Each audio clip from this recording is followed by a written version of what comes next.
Hi, I want to have a little chat about religion because I think a couple of weeks ago I stated that I hate religion, and I don't hate everything about religion.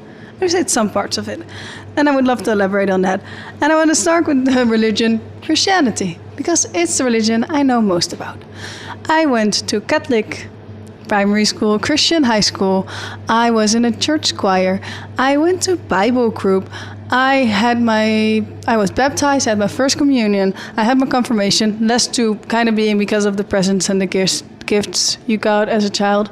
But like I was into church. And it wasn't even because my parents forced me to. I don't think they kind of grew up also Catholic, but they didn't really do anything with it. It was just out of pure interest of myself that I wanted to learn more about something I didn't understand.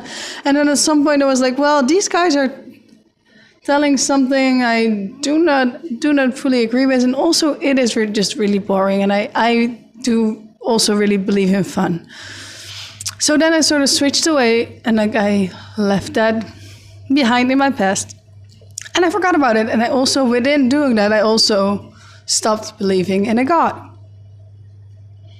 What I think happened is, well, you have Jesus, and Jesus was just a great guy that actually he lived. And maybe he performed miracles, maybe he didn't do that. At least the books that were written about him were being written 70 years after he passed away.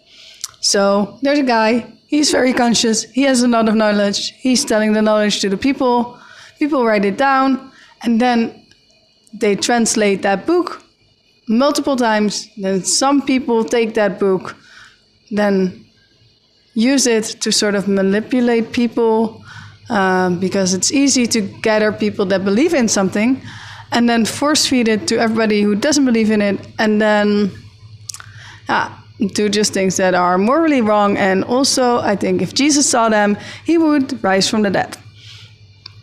If he didn't do that already. So that's not that great.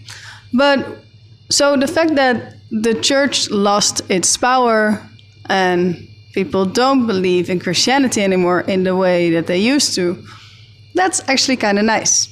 Or, well, at least understandable. But the core of the religion is maybe kind of nice. And within losing the church, we also lost places where we could gather, and places where we could sing together and have gratefulness for this existence. And if you want to call it God, if you want to call it the universe, if you want to call it something you do not understand, doesn't really matter. It's just kind of sad that we don't appreciate life.